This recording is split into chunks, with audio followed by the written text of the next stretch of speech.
संध्या का समय था। चारों तरफ अंधकार फैल चुका था। तभी किसी के दरवाज़ा खटखटाने की आवाज़ आई। अंदर से ब्राह्मण शिशुपाल ने पूछा, कौन है? तब बाहर से उस व्यक्ति ने कहा, मैं एक राहगीर हूँ और अभी संध्या का समय हो चुका है। मुझे दूसरे गांव जाना है, इसलिए रात बिताने के लिए थोड़ी सी जगह चाहिए। ब्राह्मण शिशुपाल ने कहा, क्यों नहीं, मेहमान तो भगवान का रूप होता है। आइए, अंदर आइए। अंदर जाने के बाद शिशुपाल ब्राह्मण ने उस राहगीर की सेवा की, उसे खिलाया पिलाया और फिर थोड़ी देर के लिए दोनों बातें करने बैठ गए। बातें करते वक्त उनका विषय था राज्य में फैला हुआ भ्रष्टाचार और अन्याय। ब्राह्मण शिशुपाल ने कहा कि इस राज्य में न्याय बिल्कुल भी नहीं है, चारों तरफ भ्रष्टाचार फैला हुआ है। अगर मुझे न्याय का काम मिले तो मैं 2 दिन में सब कुछ ठीक कर सकता हूँ। तब उस राहगीर ने कहा कि बातें करना बहुत आसान होता है, लेकिन काम करना बहुत मुश्किल होता है। क्या तुम वाकई ही ये काम कर पाओगे? ब्राह्मण शिशुपाल ने कहा, हाँ, अगर मुझे अवसर मिलेगा तो मैं दिखा दूंगा कि न्याय कैसे किया जाता है। इस तरह से दोनों बातें करने के बाद सो गए और सुबह वो राहगीर अपने घर चला गया। यह राहगीर और कोई नहीं, सम्राट अशोक स्वयं थे। वह अपने राज्य के लिए एक न्याय मंत्री की तलाश में थे, इसलिए वह भेष बदलकर लोगों से बातें कर कर उनकी योग्यता को भांप रहे थे। जब उन्होंने शिशुपाल से बातें की तो वह शिशुपाल से बहुत प्रभावित हुए। एक दिन सम्राट अशोक ने अपने 2 सैनिकों को शिशुपाल के घर भेजा। उन 2 सैनिकों ने आकर शिशुपाल को बताया कि सम्राट अशोक आपको अपने दरबार में बुला रहे हैं। यह सुनकर शिशुपाल पहले तो थोड़ा घबरा गए।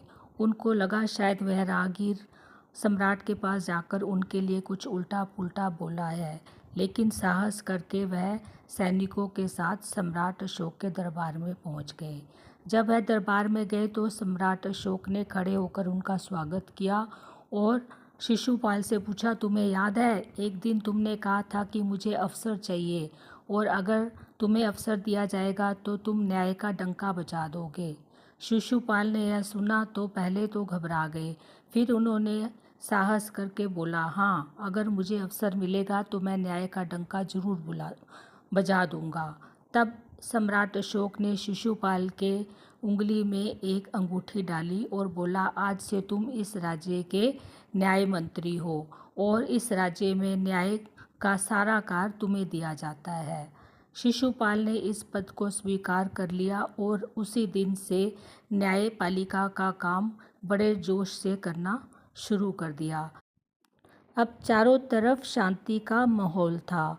रोज होने वाली आपराधिक घटनाएं कम होने लगी, लेकिन एक दिन रात को अचानक से राजा के अंगरक्षक को किसी ने तलवार से मार दिया और उसके बाद उस अंगरक्षक की उसी वक्त मृत्यु हो गई।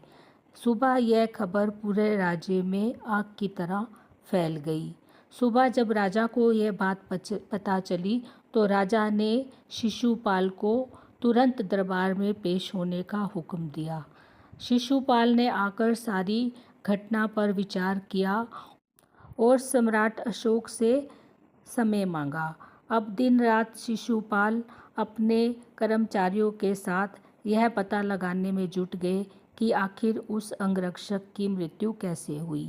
एक दिन उन्होंने सारी गुत्थी को सुलझा लिया और वह सुबह सुबह तैयार होकर राजदरबार में पहुँचे। राजदरबार में पहुँचे तो राजा ने पूछा, कहिए शिशुपाल, मेरे अंगरक्षक को किसने मारा? क्या तुम्हें अपराधी का पता चला? तब शिशुपाल ने कहा, हाँ महाराज, मुझे अपराधी का पता चल गया है। सम्राट ने उसी वक्त खड़े होकर कहा, जल्दी बताइए अपराधी कौन है। तब शिशुपाल ने अपने उच्च अधिकारी को कहा कि अपराधी को गिरफ्तार कर लो और इशारा सम्राट अशोक की तरफ किया। यह देखकर पूरे दरबार में सब लोग हक्का बक्का हो गए।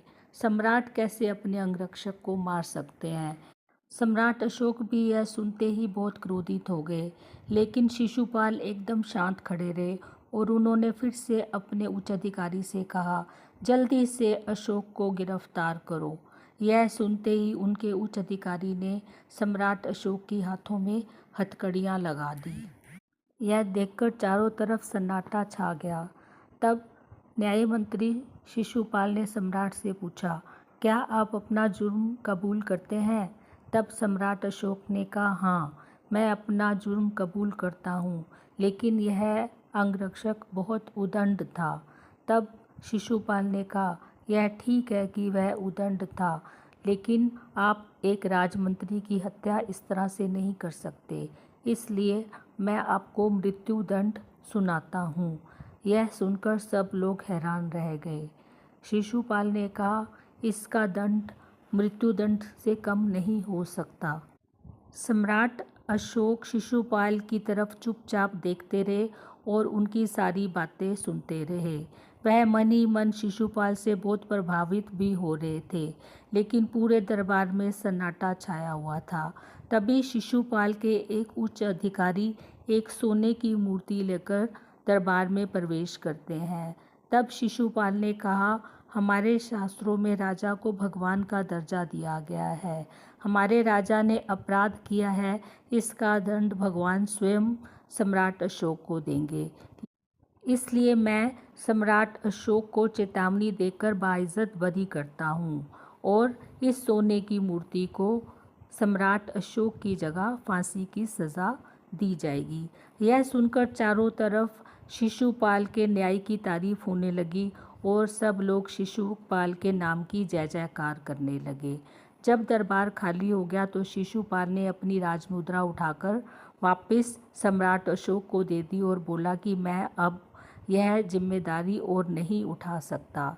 तब सम्राट अशोक ने वापस वह राजमुद्रा शिशुपाल को दी और बोला, तुम ही सच्चा न्याय कर सकते हो और यह राजमुद्रा तुम्हारे हाथ पर ही शोभा देती है। इस तरह से शिशुपाल ने दिखा दिया कि सच्चा न्याय क्या होता है। So this is all for today. Thank you so much for watching the video. Thank you once again.